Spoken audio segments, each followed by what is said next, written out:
அன்பு நேயர்களுக்கு இனிய வணக்கம். ரிஷபராசிக்கார அன்பர்களே, இது தெய்வம் எடுத்த முடிவு. ஆகஸ்ட் 12க்கு பிறகு ஒரு விஷயத்தால உங்களுடைய வாழ்க்கைன்றது முழுவதுமாக மாறப்போகுதுங்க.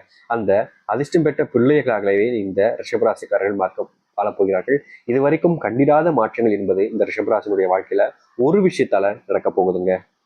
ரிஷபம், உங்களுடைய வாழ்க்கையில நடந்ததை சொல்றேன், நடக்க போறத சொல்றேன், நடந்துகிட்டு இருக்கிறதையும் சொல்றேன். இன்னைக்கு இப்போ இந்த ரிஷபராசினுடைய வாழ்க்கையை எடுத்துக்கோங்க. இவருடைய வாழ்க்கையில இன்னைய வரைக்குமே சந்தோஷம் இல்லைங்க. இதுக்கு முன்னாடி உங்களுடைய வாழ்க்கையில ஏதாவது ஒரு விஷயத்த சாதிச்சிடணும், வாழ்க்கையில எங்கேயாவது ஒரு பெரிய இடத்துக்கு போயிடணும், தன்னுடைய குடும்பத்தையும் சரி தன்னுடைய சொந்த பந்தங்களையும் சரி நல்லபடியா வச்சுக்கணும் அப்படின்ற ஒரு ஒரு உத்தம எண்ணம் கொண்ட நபர்களாக தான் இவர்கள் வாழ்ந்திருக்காங்க, வாழ்ந்துகிட்டும் இருக்காங்க. ஆனா இந்த ரிஷபராசினுடைய வாழ்க்கையில இவர்கள் சுத்தி இருக்கக்கூடிய ஒவ்வொருத்தருமே இவர்களை ரொம்ப கேவலமாகவும் ரொம்பவே அசிங்கப்படுத்தக்கூடிய விதத்திலையும் பல விஷயங்களை பண்ணி இவர்களை மனசளவுலையும் சரி உடல் அளவுலையும் சரி பயங்கரமான காயங்களை ஏற்படுத்தியிருக்காங்கன்னு நாங்க சொல்லணும். ரிஷபராசிக்காருடைய மனசு தெய்வங்களை சந்திக்கும் போது கேட்கக்கூடிய ஒரே ஒரு ஆசை என்ன தெரியுமா? சாமி, எப்ப சாமி எனக்கு சாவு வரும் அப்படின்னு கேட்பாங்க. ஏன்னா இவர்கள் வாழ்க்கையில் அனுபவிச்ச கொடுமைகள் அந்த அளவுக்கு அதிகம். இன்னை வரைக்குமே இந்த ரிஷபராசிக்காரர்களால மனசளவுல யார்கிட்டயுமே எந்த ஒரு விஷயத்தையுமே ஷேர் பண்ணிக்க முடியல. காரணம், வாழ்க்கையில நம்ம மறுபடியும் ஏமாந்து போயிடுவோமோ, நம்மளை எல்லோரும் சேர்ந்து காயப்படுத்தி கஷ்டப்படுத்திடுவாங்கன்ற பயத்தினாலேயே இந்த ரிஷபராசிக்காரர்கள் எல்லோரை விட்டும் தள்ளியும் யார்கிட்டையும் நெருங்காத அளவுக்கு தூரத்திலையும் வாழ்க்கையை வாழ்ந்துகிட்டு இருக்காங்கன்னு தாங்க சொல்லணும். இவர்களால எதையுமே சரி செய்ய முடியலன்றதுதான் யதார்த்தமான உண்மை. இன்னை வரைக்கும் இந்த ரிஷபராசினுடைய வாழ்க்கையில சந்தோஷம் இல்லாத ஒரு ரொம்பவே ரொம்பவே கொடூரமான ஒரு கஷ்டப்பட்ட வாழ்க்கையில தாங்க வாழ்றாங்க. இந்த ரிஷபராசினுடைய வாழ்க்கையில செல்வ பிரச்சனை என்பது பெரிதும் அதிக அளவுல ஆக்கிட்டே தாங்க இருக்கு. ஒவ்வொரு நாளும் இந்த கடன் சுமையை குறைச்சிடணும் முயற்சி பண்றாங்க. கடைசியில இந்த கடன் சுமை அதிகரிச்ச வண்ணம் மட்டும்தாங்க இருக்கே தவிர குறைஞ்சபடா இல்லை இந்த ரிஷபராசினுடைய வாழ்க்கையில. கடன் ஆளியா இருந்து ரிஷபராசிக்காரர்கள் வாழ்நாள் முழுக்க இப்படியே செத்துருமோன்ற பயம் இவங்களுக்கு மனசுக்குள்ள ரொம்ப அதிகமாவே இருக்குங்க. அது மட்டும் இல்லைங்க, இந்த ரிஷபராசினுடைய வாழ்க்கையில யாரை நம்புறது, யாரை நம்பணுன்றது தெரியாம ரொம்பவே அவஸ்தைப்படுறாங்கன்றதாங்க யதார்த்தமான உண்மை. ஏன்னா இவர்களுடைய வாழ்க்கையில இன்னைக்கு வரைக்குமே அடுத்தவர்களை நம்பி நம்பி ஏமாந்து நின்றதுதான் இந்த ரிஷபராசனுடைய வாழ்க்கையில் நடந்த மிகப்பெரிய ஒரு விஷயம்னே சொல்லிக்கலாங்க. இவங்க யாரை நம்புறாங்களோ கடைசியில அவர்களும் இவர்களை ஏமாத்திட்டு தாங்க போறாங்க. இன்னை வரைக்குமே இந்த ரிஷபராசிக்காரர்களுக்காக யாருமே இருந்ததும் இல்லை, இப்ப வரைக்குமே அப்படி யாரும் இருக்கிறதும் கிடையாது. நம்பிக்கை துரோகத்தை முழுவதுமாக பார்த்த ஒரு ராசினா அது இந்த ரிஷபராசிக்காரர்கள் தாங்க. குடும்பத்தாலையும் சரி நண்பர்களாலையும் சரி வெறுக்கப்பட்ட ஒரு ராசியாகவும் இருக்கிறதும் இந்த ரிஷபராசிக்காரர்கள் தாங்க. இவங்களுடைய மனசு ரொம்ப இலகுன மனசுங்க. மற்றவங்க மேல அன்பு பாசத்தை ரொம்ப அதிகமாகவே வச்சிருவாங்க. மற்றவங்களுக்காக எதை வேண்டுமானாலும் செய்வேன்ற அளவுக்கு இவங்களுடைய மனசுன்றது யதார்த்தமாவே பழகிரும். ஆனா இவர்கள் என்னதான் மற்றவங்களுக்காக எல்லா விஷயத்தையுமே பார்த்து பார்த்து பண்ணாலும் மற்றவர்களிருந்து இவர்களுக்கு கிடைக்கக்கூடிய பெயர் அப்படின்றது, இவன் ஒரு உதவாக்கறேன், இவன் ஒரு உதவாக்கறேன், எதுக்குமே ஆகாதவன், இவன் ஒரு கஞ்சக்காரன், கஞ்சம் பிஷ்ணரி அப்படின்னு சொல்லிட்டு எந்தெந்த வார்த்தைகளால ஒருத்தரை காயப்படுத்த முடியுமோ, எந்த அளவுக்கு ஒருத்தங்களை காயப்படுத்த முடியுமோ அந்த அளவுக்கு இந்த ரிஷபராசிக்காரர்களை காயப்படுத்திருக்காங்க. காயப்பட்ட வாழ்க்கையில அதை மருந்து போட்டு சரி பண்ணிடலாம்னு நினைச்சாலும் அது முடியாத அளவுக்கு இவருடைய வாழ்க்கை என்பது இருந்துகிட்டு தாங்க இருக்கு. இது வரைக்கும் நடந்த வாழ்க்கை இப்படிப்பட்டதாக இருக்குது. ஆனா இவருடைய குணம் எப்படி தெரியுமாங்க? அதாவது இந்த ரிஷபராசிக்காரர்கள் மற்றவர்கள் மேல ரொம்ப அன்பு வைக்கக்கூடிய நபர்கள்ங்க. இவங்களுக்கு ஆற்றல், அறிவு, வேகம், விவேகம் நிறையவே இருக்குது. ஆனா அன்புன்னு வரும்போது மட்டும் அவர்கள் என்ன பண்றாங்க, என்ன பேசுறாங்கன்றதை புரிஞ்சுக்காத அளவுக்கு ஒரு தத்தியான நபராகவும் இருக்கிறதும் இந்த ரிஷபராசிக்காரர்கள் தாங்க. தன்னால் முடியாததுன்னு எதுவுமே இல்லைன்னு நினைப்பாங்க இந்த ரிஷபராசிக்காரர்கள். காரணம், எந்த ஒரு விஷயமாக இருந்தாலும் சரி, மற்றவர்களால் முடியும்னா என்னால ஏன் முடியாது, நான் அதை விட சிறப்பா செய்வேன்னு சொல்லிட்டு எப்பவுமே தனித்துவமான விஷயங்களை செஞ்சு மற்றவங்களை ஆச்சரியப்படுத்துவாங்கன்னு தாங்க சொல்லணும் இந்த ரிஷபராசிக்காரர்கள். இவர்களை பொறுத்த வரைக்கும் எதையுமே எளிமையா முடிச்சுட்டா அது நமக்கானதாக இருக்கும்னு நினைக்கவே மாட்டாங்க. எவ்வளவு பெரிய கஷ்டம் வந்தாலும் சரிங்க, அதை தனித்து நின்று போராடுவாங்க. தன்னுடைய பிடிச்சவங்களுக்காக தன்னுடைய உயிரையே மாய்த்து கொள்ற அளவுக்கு கூட இவங்களுடைய மனசு இலக்கமானது. தன்னுடைய பிடிச்சவங்களுக்காக எதை வேண்டுமானாலும் விட்டு கொடுக்கக்கூடிய எண்ணம் உடையவர்கள்னா அது இந்த ரிஷபராசிக்காரர்கள் தாங்க. இதுதான் இவருடைய குணம்ன்றது முழுவதுமாக சொல்ல, ஏதோ ஒரு சில வரிகளை சொல்லியிருக்கேன். ஏன்னா இதுக்கப்புறம் நடக்க போற விஷயங்களை சொல்ல போறோம். இது இவருடைய வாழ்க்கையவே மிகப்பெரிய ஒரு புரட்சியாகவும் மிகப்பெரிய ஒரு மாற்றத்தையும் அமைச்சு கொடுக்கும்ன்றதுல மாற்று கருத்து இருக்காதுங்க. அதனால நீங்க பயப்பட வேண்டாம், கவலைப்பட வேண்டாம். நீங்க எதிர்பார்த்த வாழ்க்கையை நீங்க உங்களுடைய வாழ்க்கையில அமைச்சுக்க போறீங்க. சரி, இந்த ரிஷபராசனுடைய வாழ்க்கை வருகின்ற காலம் எப்படிப்பட்டதாக அமைய போகுது, எந்த அளவுக்கு வாழ்க்கையை வாழப்போகிறார்கள் என்பதை பற்றி இந்த ஒரு பதிவில் நம்ம தெளிவாக பார்க்கணும். அதற்கு முன் நம்முடைய சேனலுக்கு நீங்கள் ஒரு புதிய பார்வையால் இருப்பினும் இதுவரைக்கும் நம்ம சேனல் நீங்க சப்ஸ்கிரைப் பண்ணாமல் பார்க்குறன்ற போதும் சேனல் மறக்காம சப்ஸ்கிரைப் பண்ணிக்கோங்க. ரிஷப ராசிக்கார அன்பர்களே, நீங்கள் இனி வரக்கூடிய வாழ்க்கையில முதலாவது விஷயமே நிம்மதியான தூக்கம் இல்லாத உங்களுடைய வாழ்க்கையில தூக்கம் என்பது கிடைக்கும். அதாவது இவ்வளவு நாள் வரைக்குமே இந்த ரிஷபராசக்காரர்களால நிம்மதியா தூங்க முடியலைங்க. காரணம் பல வேலைகள், வேலை சுமை பழுதுகள், முக்கியமா குடும்பத்தில் இருக்கக்கூடிய அடிக்கடி ஏற்படக்கூடிய சண்டை சித்தர்கள்னு பல காரியங்களை சொல்லலாம். ஆனா இவர்களால இன்னை வரைக்கும் நிம்மதியான அந்த தூக்கத்தை வாழ்க்கையில சந்திக்க முடியலன்றது யதார்த்தமான ஒரு உண்மைதாங்க. அப்படிப்பட்ட இந்த ரிஷபராசனுடைய வாழ்க்கையில தூக்கம் என்பது அமைய போகுதுங்க. அதாவது இவ்வளவு காலங்கள் நீங்க தூக்கத்தை தேடி எங்கெங்கேயோ அலைஞ்சீங்க. ஆனா உங்களுடைய வாழ்க்கையில உங்களுக்கான தூக்கம் என்பது கிடைச்சிருக்காது. நீங்க பல போராட்டங்களையும் பண்ணிட்டீங்க. ஆனாலும் உங்களுடைய வாழ்க்கையில தூக்கத்தை நீங்க பார்த்தபடியே இல்லை. அப்படிப்பட்ட ஒரு வாழ்க்கையிலிருந்து நீங்க நிம்மதியான தூக்கத்தை சந்திப்பீங்க. அதாவது ரொம்ப காலமா நீங்க படுத்த படுக்கையா இருந்தாலும் தூக்கம் என்பது இல்லாம மன உளைச்சலுக்குள்ள ரொம்ப கஷ்டப்பட்டீங்களே, அப்படிப்பட்ட ஒரு பிரச்சனைக்கு தீர்வு கிடைக்கக்கூடிய விதமாக நீங்கள் நிம்மதியாக தூங்க ஆரம்பிப்பீர்கள். நிம்மதியா தூங்குறீங்கன்னா என்ன அர்த்தம்? உங்களுடைய வாழ்க்கையில் இருக்கக்கூடிய கடன் சுமை, முக்கியமாக சொல்ல போனா உங்களுடைய குடும்பத்துக்குள்ள ஏற்படக்கூடிய அடிக்கடி ஏற்படக்கூடிய சண்டை சித்திரங்கள் என்ன ஒவ்வொன்றுத்துக்குமான தீர்வும் உங்களுடைய வாழ்க்கையில கிடைக்க ஆரம்பிக்கும். இனி நீங்க எந்த ஒரு நேரத்திலையும் எந்த ஒரு இடத்துக்கும் பிரச்சனை ஏற்பட்டுமோன்னு பயத்திலையோ இல்லை இதை செய்யணுமா வேணாமான்ற யோசனையிலேயே இருக்க வேண்டிய அவசியமே கிடையாதுங்க. ஏன்னா உங்களுடைய வாழ்க்கையினுடைய அந்த ஒரு முழு மாற்றத்தை நீங்க இப்போ காணக்கூடிய காலங்கள் நேரங்கள்ன்றது அமைய போகுது. அது மட்டும் இல்லைங்க, நீங்க இவ்வளவு காலங்கள் எந்த ஒரு விஷயத்துக்காக போராடிக்கிட்டு இருந்தீங்களோ அந்த ஒரு போராட்டத்துக்கான வெற்றி என்பது உங்களுடைய வாழ்க்கையில கிடைக்குங்க. நீங்க எடுக்கக்கூடிய முடிவுகள் என்பது இன்னும் மிக சரியாக அமைய போகுது. அது மட்டும் இல்லைங்க, உங்களுடைய வாழ்க்கையில் நீங்க தெரிந்தும் தெரியாமலும் செய்த தவறுகளுக்கெல்லாம் தீர்வும் ஒரு ஒரு ஒரு மாற்றத்தையும் நீங்களே அமைச்சு கொள்ளக்கூடிய ஒரு நிலைமை என்பது ஏற்படும். முன்னாடி உங்களுடைய வாழ்க்கையில யாரை நம்புறதுனே தெரியலன்னு சொல்லிட்டு நானே சொல்லியிருக்கேன். இப்படிப்பட்ட விஷயங்கள் மாறக்கூடிய விதமா இந்த ரிஷபராசனுடைய வாழ்க்கையில நம்பிக்கைக்குரிய சில முக்கியமான புள்ளிகள், முக்கியமான நபர்கள் இவர்களுக்கு அறிமுகமாவார்கள். அது மட்டும் இல்லைங்க, புதிய நண்பர்கள் அறிமுகமாகுவது மூலியமா இந்த ரிஷபராசனுடைய வாழ்க்கையில் இருக்கக்கூடிய பெரும் அளவிலான பிரச்சனைகளுக்கெல்லாம் தீர்வு கிடைக்கக்கூடிய விதமா மற்றவர்கள் முன்பு மரியாதையும் மதிப்பையும் நீங்கள் பெறுவதோடு நீங்கள் இதுவரைக்குமே சொத்து சம்பந்தப்பட்ட பிரச்சனைகள், பணம் சம்பந்தப்பட்ட பிரச்சனைகளுக்கு தீர்வு கிடைக்காம அலைஞ்ச காலங்கள் முடிவடையும். உங்களுடைய வாழ்க்கையில ரிஷபராசனுடைய வாழ்க்கையில அதற்கெல்லாம் முற்றுப்புள்ளி வைக்கக்கூடிய விதமாக அமையும். தொழில், இந்த தொழில் விஷயங்கள்ல இன்னை வரைக்குங்க இந்த ரிஷபராசிக்காரர்களால பெருசா எந்த ஒரு சாதனையுமே செய்ய முடியல. இவங்க கடினமா தான் உழைக்கிறாங்க, கஷ்டப்பட்டு வேலை பார்க்குறாங்க. ஆனாலும் கூட இவர்கள் உழைக்கிற அளவுக்கும் வேற யாரும் உழைக்கல, வேற யாரும் கஷ்டப்படல. ஆனா அவங்க பேர் வாங்கிட்டு போறாங்க. அவங்க வேலை சம்பந்தப்பட்ட இடத்துலயும் தொழிலையும் சரி நல்ல முன்னேற்றத்தை பாக்குறாங்க. ஆனா என்னால முடியலன்னு சொல்லிட்டு மனசுக்குள்ள ஆதகம் இருந்தாலும் எனக்கும் அவன் இப்படி போயிட்டானே இவன் இப்படி போயிட்டானேன்னு சொல்லிட்டு பொறாமைப்படக்கூடிய எண்ணம் என்பது இவர்களுக்கு ஒருபோதும் வந்ததே கிடையாதுங்க. அப்படிப்பட்ட இந்த ரிஷபராசனுடைய வாழ்க்கையில இனி வரக்கூடிய மாற்றம் என்பது மிகப்பெரிய ஒரு அதிசய மாற்றமாக இருக்குங்க. அதாவது ரொம்ப எளிமையா சொல்ல போனா நீங்க எந்த ஒரு விஷயத்துக்காக உங்களுடைய வாழ்க்கையில இவ்வளவு நாட்கள் காத்திருந்தீங்களோ அந்த காத்திருப்புக்கு ஒரு வெற்றி கிடைக்கக்கூடிய விதமா, அந்த காத்திருப்புக்கு ஒரு முழு பலன் கிடைக்கக்கூடிய விதமா உங்களுடைய வாழ்க்கையில நல் செய்திகள் என்பது தெரிய வரும். தொழிலையும் சரி, வேலை பார்க்கக்கூடிய இடங்கள்லயும் சரிங்க, நல்ல முன்னேற்றம் ஏற்படும். மரியாதையும் மதிப்பையும் நீங்கள் அங்கு பெரும் அளவில் பெறுவீர்கள். அது மட்டும் இல்லைங்க, உங்களை இது வரைக்குமே சில நபர்கள் எப்போதுமே ஏளன பார்த்தமா பார்த்துருப்பாங்க. முக்கியமா உங்களை இந்த நாள் வரைக்குமே இவர்களை ஒரு அடிமைத்தனமாக வச்சு நடத்தியிருப்பாங்க.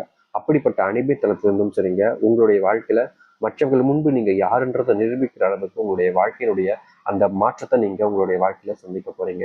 அது மட்டும் இல்லைங்க, நீங்க இவ்வளவு நாள் எடுத்திருக்கக்கூடிய முடிவுகள் சில விஷயங்கள் உங்களுக்கு ரொம்ப சூட்டபிளாகவும் சரியானதாகவும் அமைஞ்சிருக்கும். ஆனா சில விஷயங்கள் உங்களை அறியாமலும் சில தவறுகளை ஏற்படுத்தி கொடுத்திருக்கு. அப்படிப்பட்ட தவறுகளை நீங்க திருத்தி கொண்டு உங்களுடைய வாழ்க்கையினுடைய மிகப்பெரிய மாற்றத்தையும் நன்மைகளையும் அமைச்சுக் கொள்ளக்கூடிய ஒரு சூழ்நிலை காலமாக அமையும் இந்த ரிஷபராசினுடைய வாழ்க்கையில. குடும்பத்துக்குள்ள இருக்கக்கூடிய சண்டை சச்சரவுகள், முக்கியமா கணவன் மனைவி வாழ்க்கைய இந்த ரிஷபராசிக்காரர்கள் வாழ்ந்துகிட்டு இருந்தாலும் அதுல திருப்திகரமான ஒரு வாழ்க்கையை வாழ்றாங்கலாம் கேட்டீங்கன்னா கிடையாதுங்க. இந்த வாழ்க்கையை ஏன்டா வாழ்றோம் அப்படின்னு சகிச்சுத்தன்மையோட அட்ஜஸ்ட் பண்ணிட்டு வாழக்கூடிய வாழ்க்கை தான் இருந்துச்சு. ஒரு சில ரிஷபராசினுடைய வாழ்க்கையில இந்த வாழ்க்கையை எனக்கு வேண்டாம் சாமி, நான் இதை விட்டு போனாலே போதும்னு இந்த வாழ்க்கையிலிருந்து பிரிஞ்சு போனவர்களும் இருக்கதான் செய்றாங்க. அது இல்லைன்னு சொல்ல முடியாது. இப்படி வாழ்க்கையில மிகப்பெரிய துன்பங்களையும் கஷ்டங்களையும் பார்த்த இந்த ரிஷபராசினுடைய வாழ்க்கையில திருமண பந்தத்தில் இருக்கக்கூடிய பிரச்சனைகளுக்கு முழு தீர்வும் என்பது கிடைக்கும். திருமணம் சம்பந்தப்பட்ட பிரச்சனைகள் இதுநாள் வரைக்கும் நீங்காமல் இருந்திருக்கலாம். ஆனா இனி உங்களுடைய வாழ்க்கையில அதற்கான மாற்றங்களை நீங்க உங்களுடைய வாழ்க்கையில பார்ப்பீங்க, சந்திக்கவும் செய்வீங்க. முன்னால உங்களுடைய வாழ்க்கையில் இருக்கக்கூடிய அந்த ஒரு பிரச்சனைக்கெல்லாம் தீர்வு காணக்கூடிய விதமாக இந்த திருமண வாழ்க்கையில நல்லதையும் நல்ல மாற்றங்களையும் சந்திக்க முடியும். அது மட்டும் இல்லைங்க, இந்த திருமணத்துல பண்ணதுக்கு அப்புறமா குழந்தை இல்லைன்ற ஒரு காரணத்தினாலையும் சரி, திருமணம் நடந்ததுக்கு அப்புறமா மற்றவர்கள் முன்பு அவமானப்படுறமேன்ற ஒரு காரணத்தினாலும் சரிங்க, இன்னை வரைக்கும் பல விஷயங்கள்ல இவர்கள் மறைச்சிட்டாங்க. அப்படிப்பட்ட மறைக்கப்பட்ட விஷயங்கள் வெளிவர ஆரம்பிக்கும். இதன் மூலியமா உங்களுடைய குடும்பத்துக்குள்ள மீண்டும் சச்சரங்கள் ஏற்பட்டாலும் நீங்க அதை புரிய வச்சு உங்களுடைய வாழ்க்கையை மாற்றி அமைச்சக்கூடிய வாய்ப்பும் உங்களுடைய வாழ்க்கையில கிடைக்க போகுது. இதற்கு முன்பு வரைக்கும் இந்த ரிஷபராசிக்காரர்களுக்கு இப்படிப்பட்ட ஒரு வாய்ப்பு கிடைச்சான்னு கேட்டீங்கன்னா நிச்சயமா இல்லைங்க. அப்படிப்பட்ட ஒரு வாய்ப்பினை ஏற்படுத்தி கொண்டு உங்களுடைய வாழ்க்கையை நீங்களே மாற்றி அமைக்கக்கூடிய ஒரு சூழ்நிலைகளாக உங்களுடைய வாழ்க்கையில இருக்கும். இதையெல்லாம் தாண்டி முக்கியமான ஒரு விஷயம் அப்படின்னா அது என்ன தெரியுமாங்க, இன்னைய வரைக்குமே இந்த ரிஷபராசினுடைய வாழ்க்கையில வியாபாரம் பெருசா லாபத்தை கொடுத்ததே இல்லைங்க. இவர்கள் என்னதான் முயற்சி பண்ணாலும் சரிங்க, வியாபாரத்துல பெரும் நஷ்டங்களும் கவலைகளும் இருந்திருக்கே தவிர இன்னைய வரைக்குமே, இன்னைக்கு எடுத்துக்கிட்டா கூடங்க இவர்களுடைய வாழ்க்கையில இவர்கள் எதிர்பார்த்த அந்த ஒரு ஒரு முன்னேற்றம், மற்றவர்கள் முன்பு சாதிக்கக்கூடிய அந்த ஒரு அளவுக்கான வசதி வாய்ப்புன்னு எதுவும் பெருசா இவர்களுடைய வாழ்க்கையில கிடைக்காமலே போயிடுச்சுன்னு சொல்லணும். ஆனா இனி வரக்கூடிய காலங்கள் அப்படின்றது இவர்களுக்கு முழுவதுமான மாற்றங்களையும் நன்மைகளையும் ஏற்படுத்தக்கூடியதாக இருக்குங்க. அதாவது ரொம்ப எளிமையா சொல்ல போனா, இந்த ரிஷபராசிக்காரர்கள் வாழ்க்கையில யாருமே கண்டிராத அளவுக்கு தொழில் முன்னேற்றத்துல, அதாவது வியாபாரம் போக்குல முன்னேற்றத்தை காண்பாங்க. முக்கியமா நீங்க இவ்வளவு சீக்கிரமா வளர்ந்துட்டேங்கன்னு சொல்லிட்டு பல நபர்களுக்கு உங்களுக்கு பொறாமையும் வர ஆரம்பிக்கும். காரணம், உங்களுடைய வளர்ச்சி ஈடுகட்ட முடியாத அளவுக்கு பெரும் முன்னேற்றத்தை அடையுங்க. அது மட்டும் இல்ல, மற்றவர்கள் முன்பு நீங்க யாருன்றதை ப்ரூவ் பண்ணக்கூடிய அளவுக்கு உங்களுடைய மன தைரியம், மன நம்பிக்கை என்பதும் அதிகரிக்க ஆரம்பிக்கும். மற்றவர்கள் உங்களை பார்த்து பொறாம தாங்க இனிமே பட முடியும். அதற்கு மேல எதுவுமே செய்ய முடியாது. ஏன்னா நீங்க அந்த அழிவிலிருந்து பிறந்து இப்ப வெளியே வந்துகிட்டு இருக்கீங்க. அழிவில் இருந்து வரும்போது அந்த அழிவை நோக்கி வரக்கூடிய நபர்கள் உங்களால என்னங்க செய்ய முடியும் சொல்லுங்க. நீங்க தான் இனி உயர்ந்த இடத்தை உச்சத்து தொடரக்கூடிய காலங்களாக அமையும் இந்த ரிஷபராசிக்காரர்களுக்கு. ரிஷபராசினுடைய வாழ்க்கையில குழந்தை பிரச்சனை என்பது ரொம்ப நாட்களாகவே இருந்துகிட்டு இருக்குங்க. முக்கியமா சொல்ல போனா சின்ன வயசுல ஏதோ தெரியாம ஏற்பட்ட சின்ன சின்ன பிரச்சனைகளால இன்னை வரைக்குமே குழந்தைகள்கிட்ட பேச முடியாம, குழந்தைகிட்ட இருந்து பிரிஞ்சு வாழக்கூடிய வாழ்க்கையில நீங்க ரொம்பவே கஷ்டப்பட்டுக்கிட்டு தாங்க இருக்கீங்க. அப்படிப்பட்ட ஒரு வாழ்க்கை இனி வரக்கூடிய காலங்கள்ல இந்த ரிஷபராசிக்காரர்கள் சந்திப்பார்கள். அதாவது குழந்தைகிட்ட இருக்கக்கூடிய அந்த பிரச்சனைகள், தன்னுடைய பிள்ளைகள்ட்ட இருந்து பிரிஞ்சு வாழக்கூடிய பிரச்சனைகள்ல இருந்து நீங்க முழு தீர்வை அடைவீங்க. முக்கியமா பிள்ளைங்கிட்ட பேசணும், பிள்ளைங்களோட சேர்ந்திருக்கணும்னு ஆசைப்பட்டாலும் நீங்க அதற்கு இடம் கொடுக்கலன்றதுதான் யதார்த்தமான உண்மை. அதற்கு முக்கியமான காரணம், தான் பேசவா அவங்க தப்பா நினைச்சுப்பாங்களோ தன்னுடைய பையன் அப்படின்னு சொல்லிட்டு மனசுக்குள்ள தன் பையனே தப்பா நினைச்சோன்ற பயத்தினாலையும் சில முக்கியமான காரணங்களாலையும் இந்த ரிஷபராசிக்காரர்கள் அவர்களுடைய வீட்டில் இருக்கக்கூடிய பிள்ளைங்கிட்ட கூட பேசாம தவிர்த்துக்கிட்டு இருக்கீங்க. அப்படிப்பட்ட ஒரு விஷயத்துக்கு மாறுதல் ஏற்படக்கூடிய விதமா உங்களுடைய வாழ்க்கையில இனி மிகப்பெரிய மாற்றங்களும் பிள்ளைகளுடைய அன்பும் உங்களுக்கு கிடைக்க ஆரம்பிக்கும். முக்கியமா சொல்ல போனா இந்த ரிஷபராசிக்காரர்களை பிள்ளைங்க பார்த்துக்க முடியாதுன்னு சொல்லிட்டு அனாத ஆசிரமத்துல விட்டுலாம் வந்துட்டாங்கன்னு தாங்க சொல்லணும். அப்படிப்பட்ட ஒரு விஷயத்துல மாறுதல் ஏற்படுத்தி உங்களுடைய பிள்ளைகளே உங்களை தேடி வந்து உங்களுடைய வீட்டுக்கு அழைத்து செல்வாங்க. நீங்க கட்டி கொடுத்த வீடு சொத்து அவங்களுக்கு போனதும் உங்க மேல இருந்த அந்த அன்பும் சரி அக்கறையும் சரி இல்லாம போச்சு. ஆனா இப்போ அந்த அன்பையும் அக்கறையும் புரிஞ்சுக்கிட்டு இந்த ரிஷபராசினுடைய வீட்டுக்கு வந்து, அதாவது அவங்களை கூட்டு வந்து வீட்டுல வச்சு அவர்களை பார்த்துக்கக்கூடிய ஒரு நிலைமை என்பது அமையும் உங்களுடைய வாழ்க்கையில. நீங்க இதற்கு முன்பு வரைக்கும் சில தவறுகளையும் சில பிரச்சனைகளையும் உங்களுடைய வாழ்க்கையில கண்டிருந்தாலும் இதற்கெல்லாம் தீர்வு கிடைக்காதுன்னு யோசிச்ச காலங்கள் ரொம்ப அதிகம் தாங்க சொல்லணும். அப்படிப்பட்ட அனைத்திற்குமான தீர்வையும் மாற்றத்தையும் நீங்க உங்களுடைய வாழ்க்கையில சந்திப்பீங்க. முக்கியமா நீங்க எடுக்கக்கூடிய முடிவுகள் எல்லாமே இனி உங்களுக்கு சாதகமாகவே அமையும். உங்களுடைய பிள்ளைகளும் சரி, உங்களுடைய குடும்பத்திலையும் சரி நல்ல மாற்றங்களையும் முன்னேற்றங்களையும் சந்திப்பீங்க. இதுவரை காணாத ஒரு வாழ்க்கையை நீங்க வாழ இருக்க போறீங்க. அதனால அதற்கு நீங்க தயாராகிக்கிறது தான் யதார்த்தமான ஒரு விஷயமாக இருக்கும். சரி, உங்களுடைய வாழ்க்கையில எப்படிப்பட்ட விஷயங்கள் மாறுது, எந்த அளவுக்கு வாழ்க்கையில நீங்க வாழ்க்கையை மாற்றி அமைச்சு வாழ போறீங்கன்றதை பத்தி தான் இந்த ஒரு பதிவுல பார்த்து தெரிஞ்சுக்கிட்டோம். இப்படிப்பட்ட இந்த ரிஷபராசிக்காரர்களுக்கான ஒரு எளிமையான ஒரு பரிகாரம் இருக்குதுங்க. இப்படிப்பட்ட பரிகாரத்தை நீங்க செய்வது மூலியமா உங்களுடைய வாழ்க்கையில இன்னைய வரைக்கும் நீங்க அனுபவிக்கக்கூடிய அத்தனை பிரச்சனைகளுக்கும் ஒரு நொடியில ஒரு பொழுதுல உங்களுடைய வாழ்க்கை மாறும் அப்படின்னா அதற்கு இந்த ரிஷபராசிக்காரர்கள் இந்த ஒரு பரிகாரத்தை பண்ணாலே போதுங்க. வாழ்க்கையில எவ்வளவு பெரிய கஷ்டங்கள் இருந்தாலும் சரிங்க, அதற்கான தீர்வு இதன் மூலியமா கிடைக்கும். சரி, இந்த ரிஷபராசினுடைய வாழ்க்கையில் நடக்க போற அந்த ஒரு மாற்றத்துக்காக நீங்க செய்ய போற பரிகாரம் என்னவென்று பார்ப்போம். அதுக்கு முன்னாடி இதை முழுமையாக கேளுங்க, பரிகாரத்தை தவற விட்டுறாதீங்க, சரிங்களா? இதனால நீங்க செய்யக்கூடிய பரிகாரங்கள் தவறுதலாகவே போய் முடியலாம். அதனால தெளிவா கேட்டுட்டு அதுக்கப்புறமா இந்த ரிஷபராசிக்காரர்கள் இந்த ஒரு பரிகாரத்தை பண்ணுங்க. ரொம்ப எளிமையான ஒரு விஷயம் தாங்க. இந்த ரிஷபராசிக்காரர்கள் உங்களுடைய குலதெய்வ கோவிலுக்கு சென்று அங்க இருக்கக்கூடிய காலடி மண்ணை வந்து உங்களுடைய வீட்டு நிலைவாசல நீங்க கட்டி வைங்க போதும். இந்த குலதெய்வ கோயிலுக்கு போயிட்டு வரக்கூடிய அந்த காலடி மண்ணுங்கிறது ரொம்ப சக்தி வாய்ந்ததுங்க. ஏன்னா குலதெய்வம் கோவிலுக்கு இங்க போயிட்டு வழிபட்டு வரீங்க அப்படின்னாலே உங்களுடைய தெய்வத்துடைய ஆசீர்வாதம்ன்றது உங்களுக்கு முழுவதுமாக கிடைச்சிடும். அப்படிப்பட்ட குலதெய்வத்துடைய ஆசீர்வாதம் கிடைச்சதுக்கு அப்புறமா அங்க இருக்கக்கூடிய காலடி மண்ணை நீங்க வீட்டுல எடுத்து வந்து கட்டுவது மூலியமா பித்தர்களுடைய சாபமும் சரி, பித்தர்களுடைய ஆசீர்வாதத்தையும் சரி நீங்க முழுவதுமாக பெற முடியுங்க. ஏன்னா இது வரைக்குமே பித்தர்களுடைய ஆசீர்வாதம் கிடைக்காம இருக்க காரணம் குலதெய்வத்தை நீங்க வழிபடாம குலதெய்வத்தை மறந்துட்டு இருப்பது தான். அப்படிப்பட்ட குலதெய்வத்தை வழிபட்டு அங்க இருக்கக்கூடிய காலடி மண்ணை நீங்க எட்டு வந்து உங்களுடைய வீட்டுல நீங்க வைக்கிறது மூலியமா அந்த குலதெய்வத்தினுடைய தீர்க்கமான ஆசையை பெற்று அந்த குலதெய்வத்தினுடைய முழு ஆசையும் உங்களுக்கு கிடைக்கும் போது நீங்க இவ்வளவு நாள் வரைக்குமே எந்த ஒரு விஷயம் உங்களுடைய வாழ்க்கையில கஷ்டத்தையும் காயத்தையும் கொடுத்து உங்களை மறுபடியும் இது பண்ணிச்சோ, மறுபடியும் உங்களுடைய வாழ்க்கையில உங்களை தோக்கடிச்சோ, அப்படிப்பட்ட அந்த தோல்விகளிலிருந்து இருந்து நீங்க மீண்டு வருவதற்கான ஒரு எளிமையான ஒரு பரிகாரமா இது அமையும். அதனால எப்போ நீங்க என்ன செய்றீங்கனாலும் சரிங்க, வருகின்ற இந்த ஆகஸ்ட் 12ஆம் தேதி, அதாவது பாத்தீங்கன்னா அமாவாசை தினம் இருக்கு. அந்த நாட்கள்ல நீங்க குலதெய்வம் கோவிலுக்கு போனீங்க அப்படின்னா ரொம்ப விசேஷங்க, ரொம்ப சக்தி வாய்ந்தது. ஆனா அதற்கு முன்பு போயிட்டு வந்தீங்க அப்படின்னா அங்க வரும்போது காலடி மண் எட்டுவாங்க.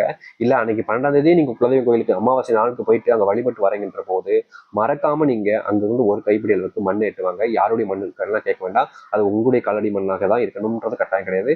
நீங்க எட்டு வரது உங்களுடைய குலதெய்வம் கோயில் இருக்கக்கூடிய மண், அவ்வளவுதான், வேற எதுவுமே பெருசா ஒண்ணும் இல்லைங்க. அதை எட்டு வந்து நீங்க உங்களுடைய வீட்டுல வச்சாலே போதுங்க. இது உங்களுடைய வாழ்க்கையில எவ்வளவு பெரிய கஷ்டங்களையும் சரி, துன்பங்களையும் சரி, ஒரு நிமிஷத்துல சரி செஞ்சு அந்த தெய்வத்துடைய முழு அனுகிரகத்தையும் உங்களுக்கு கிடைக்க வைக்கக்கூடியதாக அமையும். அது மட்டும் இல்லைங்க, நீங்க பார்த்த ஒவ்வொரு சின்ன சின்ன கஷ்டங்களுமே நீங்க மாற்றி அமைச்சு கொள்ளக்கூடிய ஒரு வாய்ப்பாக இது உங்களுக்கு அமைச்சு கொடுக்கும்ங்கிறதுல மாற்று கருத்து இல்லைங்க. முழுவதுமான மனசுடனும் நம்பிக்கையுடனும் இதை செஞ்சு பாருங்க. கண்டிப்பா சொல்றேங்க, இவ்வளவு காலங்கள் நீங்கள் எந்த ஒரு விஷயத்த நினைச்சு பயந்து வருத்தப்பட்டு கவலைப்பட்டீங்களோ அந்த ஒரு விஷயத்துக்கான மாற்றத்தை நீங்க சந்திப்பீங்க. உங்க வாழ்க்கையில நீங்க இதுவரைக்கும் பார்த்திராத அந்த ஒரு மகிழ்ச்சிகரமான ஒரு வாழ்க்கை நீங்க பார்ப்பீங்க. இதை விருப்பப்படுறவங்களும் நம்பிக்கை இருப்பவர்களும் செஞ்சு பாருங்க. கண்டிப்பா சொல்றேன், எவ்வளவு பெரிய கஷ்டங்கள்ல நீங்க இருந்தாலும் சரி, அந்த கஷ்டத்துல இருந்து உங்களை நீக்கி கொண்டு வரக்கூடிய மிகவும் எளிமையான ஒரு பரிகாரமாக இது அமையும். இதை ஒரு மஞ்சள் நிற துணியில எட்டுவாங்க. அங்கிருந்தே வரும்போதே எட்டு வந்து மறக்காம உங்களுடைய வீட்டு நிலைவாசல் முன்பு கட்டி வைங்க. நிலைவாசல் முன்பு இது இருக்கு அப்படின்னாலே தெய்வத்துடைய அனுகிரகம் உங்களுக்கு முழுவதுமாக கிடைக்கும். அதில் முழு நம்பிக்கையோடு செஞ்சு பாருங்க, கண்டிப்பா நல்லது நடக்கும். நம்பிக்கையோடு செஞ்சு வாருங்கள், நல்லதே நடக்கட்டும். ஒரு நம்பிக்கையோடு எந்த ஒரு விஷயத்த பண்ணாலும் சரிங்க, நல்லது நடக்கும். உங்க மேலேயும் சரி, உங்களுடைய வாழ்க்கையில இருக்கக்கூடிய விஷயங்களின் மேலேயும் சரி, நீங்க நம்பிக்கை வச்சாலே போதுங்க, அனைத்திற்குமான தீர்வையும் மாற்றத்தையும் நீங்க சந்திப்பீங்க. நம்புங்கள், நல்லதே நடக்கட்டும். நன்றி, வணக்கம்.